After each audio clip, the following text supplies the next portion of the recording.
बढ़ते हैं, खबर दिल्ली से है। दिल्ली के वसंत कुंज में एक दर्दनाक सड़क हादसा सामने आया है। दर्दनाक सड़क हादसा जो सामने आया, आपको बता दें, दरअसल नींद की झपकी ने 3 लोगों की जान ले ली। पूरी खबर इस 1 मिनट की रिपोर्ट में देखिए।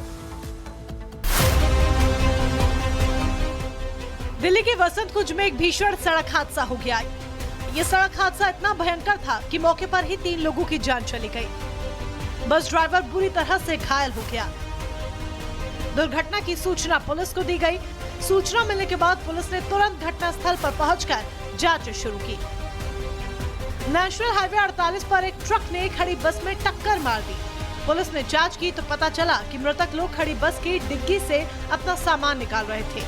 तभी अचानक पीछे से आ रहे तेज रफ्तार ट्रक ने जोरदार टक्कर मारी। कुछ ही सेकंड्स में चीख पुकार मच गई और 3 जिंदगी खत्म हो गई। घटनास्थल पर क्राइम टीम ने जांच पड़ताल की। घायल बस ड्राइवर को अस्पताल में भर्ती करवा दिया गया है, जहां पर उसका इलाज चल रहा है। हादसे को लेकर पुलिस ने मामला दर्ज कर जांच भी शुरू कर दी है।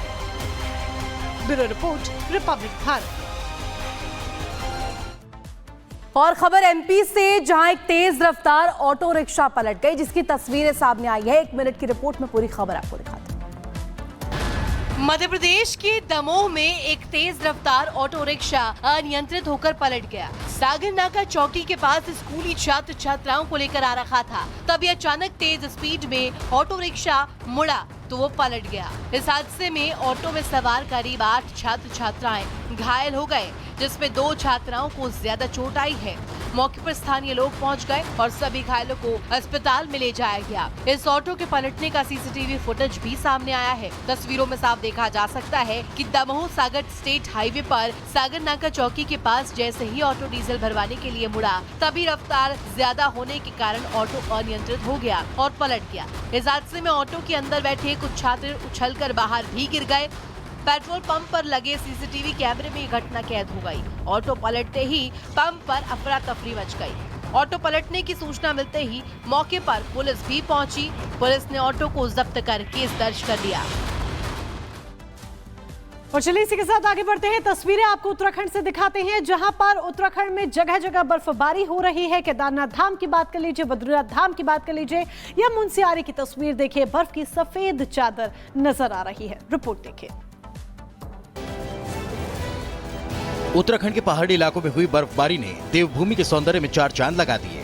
लंबे इंतजार के बाद आखिरकार मौसम ने करवट बदली और पहाड़ियों ने बर्फ की सफेद चादर ओढ़ ली। बर्फ से ढकी पहाड़ियों और बेहद खूबसूरत नजारे को देखकर जहां स्थानीय लोग खुश हैं, तो वहीं पर्यटक भी प्रफुल्लित नजर आ रहे हैं।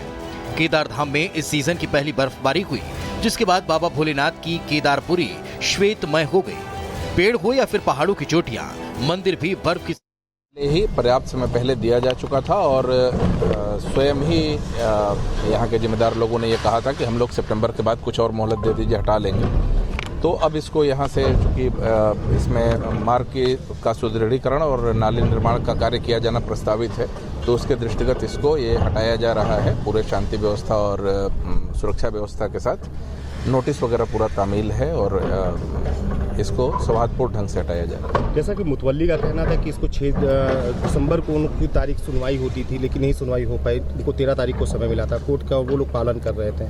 जिला प्रशासन द्वारा उनको जानकारी नहीं दी गई और अचानक आ जाकर के गिरा। नहीं, जिला प्रशासन द्वारा उनको बहुत पहले से नोटिस दी जा चुकी है। उनको पूरा प्रकरण पहले से संज्ञान में था। नोटिस पीडब्ल्यूडी विभाग द्वारा दिया जा चुका है। उनके अधिकारीगण लगातार उनसे संपर्क में भी थे। तो कुल मिलाकर के वो नोटिस दिए जाने के बावजूद भी नहीं हटाना चाहिए। यहाँ प्रबंधन ने ही यहाँ से जुड़ी हुई सारी दुकानें स्वयं हटाई थी, तो अब इसको हटाया जाना अपरिहार्य हो गया था, क्योंकि ये मार्ग संरक्षण में था और ये बाद में निर्माण किया गया था। बाकी मस्जिद को नहीं डिमोलिश किया गया है। ये सैटेलाइट इमेज इसके जो है हिस्टोरिकल, वो भी देखने से पता चलता है कि ये वाला निर्माण विगत 2-3 वर्षों में ही करके ये सड़क के पटरी को अतिक्रमित किया गया था। बाकी मस्जिद का स्ट्रक्चर उसी तरह से है, केवल अतिक्रमण वाला पार्ट हटाया जा रहा है। सुरक्षा व्यवस्था के क्या पुख्ता इंतजाम है आपका? सुरक्षा व्यवस्था के दृष्टिगत जो है वो हमारे एडिशनल एसपी साहब यहाँ उपस्थित हैं। उनके साथ 5 CO, 10 थानाध्यक्ष हमारे हैं, 200 से ज़्यादा कांस्टेबल और हेड कांस्टेबल, पर्याप्त मात्रा में महिला कांस्टेबल, एक कंपनी जो है PSC रैपिड एक्शन फोर्स, सारी व्यवस्था है। और सुरक्षा के पर्याप्त व्यवस्था और इंतजामात के बीच जो है ये जो अवैध अतिक्रमण था उसको हटाया गया है। Thank you.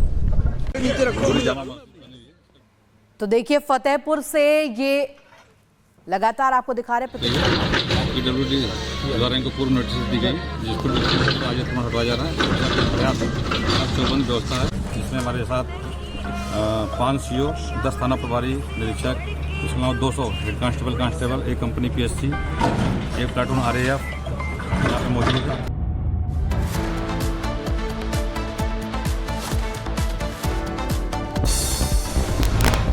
राज्यसभा में हंगामे के बाद स्थगित हुई कार्यवाही। कल सुबह 11 बजे तक के लिए राज्यसभा की कार्यवाही स्थगित।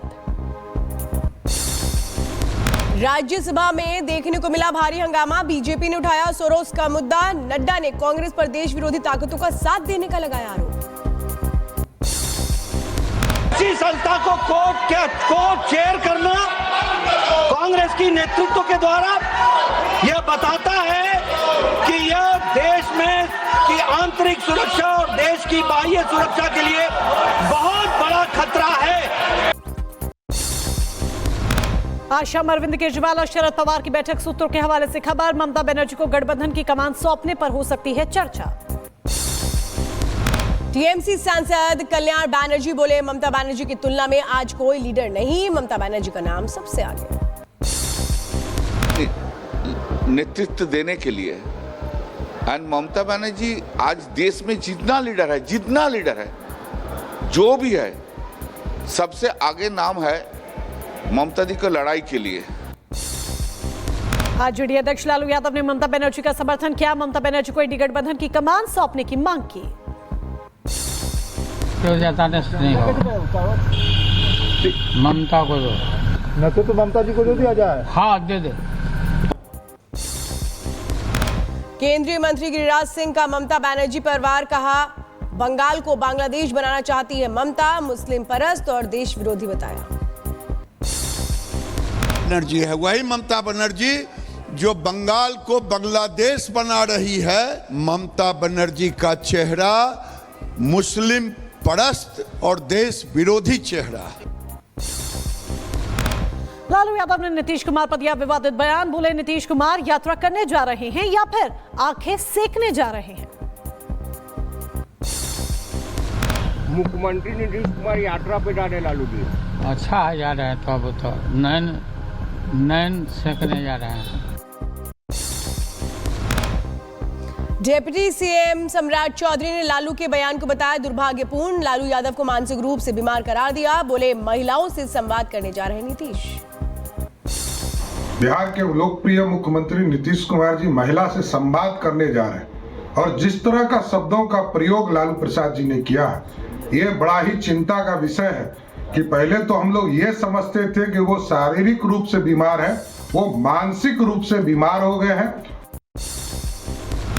डिप्टी सीएम विजय सिन्हा ने लालू यादव पर लगाया बिहार को बदनाम करने का आरोप। बोले, ऐसे लोगों से चाहिए बिहार को मुक्ति। हर बिहारी के सम्मान को आपने गिराया है और जाते जाते अपनी आदत से ये बाज नहीं आएंगे। अब कोई भी बिहारी इन पर गौरवान्वित नहीं होता है। ऐसे लोगों से बिहार को मुक्ति चाहिए। केंद्रीय मंत्री किरेन रिजिजू ने राहुल पर साधा निशाना। बोले, अपनी हरकत छोड़कर संसद चलने दे राहुल गांधी। टीएमसी के डीएमके कई पार्टीज के एमपीज मुझे मिले हैं, सबने कहा कि हाउस चलाना चाहता है। तो मैंने उनको कहा है कि हाउस चलाना चाहता है तो राहुल गांधी को समझाओ।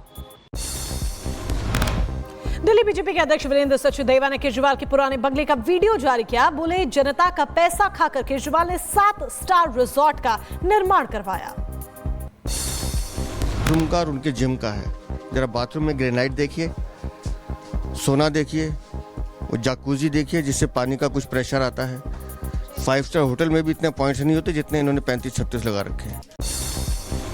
जम्मू कश्मीर में कैबिनेट विस्तार के लिए कांग्रेस नेशनल कॉन्फ्रेंस के बीच चर्चा। कैबिनेट में 3 नए मंत्रियों के शामिल होने की संभावना। एनसी से 2 तो कांग्रेस से 1 विधायक को बनाया जा सकता है मंत्री। अब बातचीत चल रही है, मिनिस्ट्री की एक्सपेंशन तय है, किसी वक्त भी हो सकती है। ये उमर अब्दुल्ला साहब फैसला ले सकते हैं और उम्मीद तो है इंशाल्लाह। रोहिंग्या शरणार्थियों को लेकर जम्मू कश्मीर के पूर्व डिप्टी सीएम कविंद्र गुप्ता का बड़ा बयान। कहा, रोहिंग्या को शरण देने वाले मालिकों के खिलाफ दर्ज है एफआईआर। जो इन पर एफआईआर दर्ज की गई थी उन मालिक मकानों पर, उनको ये कहा था जिनके पास यूएनओ कार्ड्स नहीं है उन पर पर्चे दायर किए गए थे। मालिक मकानों ने 1 महीने का उनको टाइम दिया था, ना कि सरकार ने। वक्फ की संपत्ति को लेकर के केंद्र सरकार ने दी जानकारी। वक्फ के पास 8,72,000 से ज्यादा संपत्ति मौजूद, 994 संपत्तियों पर अवैध कब्जा। जम्मू कश्मीर के कठुआ में सर्च ऑपरेशन तेज, 3 से 4 संदिग्धों के छिपे होने की खबर। आतंक के खिलाफ पुलिस का अभियान।